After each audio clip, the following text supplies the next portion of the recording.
খরগোশ ও হরিণ ছানার বন্ধুত্ব।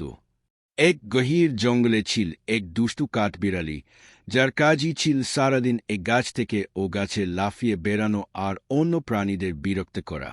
সে সব সময় নিজেকে খুব চালাক মনে করত এবং অন্যদের দুর্বল ভাবত। একদিন কাঠবিড়ালি দেখল একটি হরিণ ছানা তার মা হরিণীর সাথে খেলা করছে। হরিণ ছানাটি ছিল খুব শান্ত ও নিরীহ।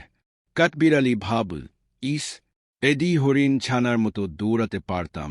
সে মনে মনে হরিণ ছানাকে হিংসে করতে লাগল। পাশেই ছিল একটি খরগোশ ছানা।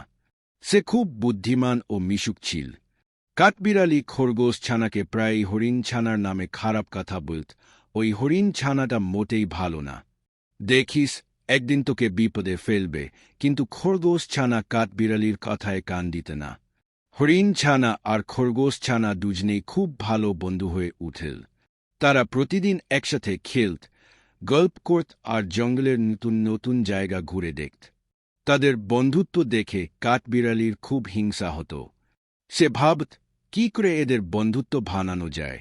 একদিন কাঠবিড়ালি হরিণ ছানাকে বলল, খরগোশ নাকি তোকে নিয়ে হাসাহাসি করছিল। বলছিল, তুই নাকি খুব বোকা। একইভাবে সে খরগোশ ছানাকে গিয়ে বলল, হরিণ ছানা বলছিল, তুই নাকি খুব ধীরগতির, ওর সাথে দৌড়াতে পারিস না। কাঠবিড়ালির কথা শুনে হরিণ ছানা ও খরগোশ ছানা দুজনেই প্রথমে খুব কষ্ট পেল, কিন্তু তারা একে অপরের প্রতি বিশ্বাস হারাল না। তারা দেখা করে একে অপরের সাথে কথা বলল এবং জানতে পারল এটা কাঠবিড়ালির মিথ্যা কথা। তারা দুজন মিলে কাঠবিড়ালিকে উচিত শিক্ষা দেওয়ার পরিকল্পনা করল।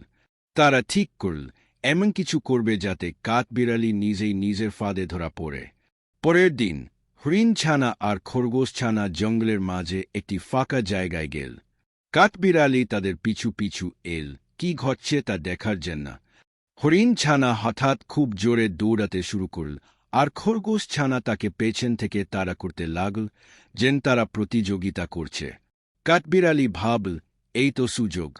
এবার নিশ্চয়ই তারা একে অপরের সাথে ঝগড়া করবে। সে তাদের চেয়েও দ্রুত দৌড়াতে চাইল এবং তাদের মাঝখানে ঢুকে পড়তে চাইল।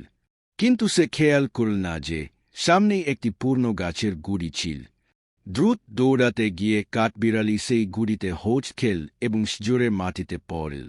তার অনেক চোট লাগল।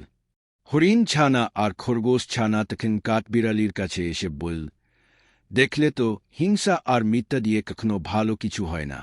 তুমি আমাদের বন্ধুত্ব ভাঙতে চেয়েছিলে, কিন্তু উল্টো নিজেই বিপদে পড়লে। কাঠবিড়ালি নিজের ভুল বুঝতে পারল। সে লজ্জিত হয়ে হরিণ ছানা ও খরগোশ ছানার কাছে ক্ষমা চাইল। হরিণ ছানা ও খরগোশ ছানা তাকে ক্ষমা করে দিল এবং বন্ধুত্ব আরও গভীর হল। কাঠবিড়ালিও এরপর থেকে আর কারো ক্ষতি করার চেষ্টা করত না, বরং সবার সাথে মিলেমিশে থাকত।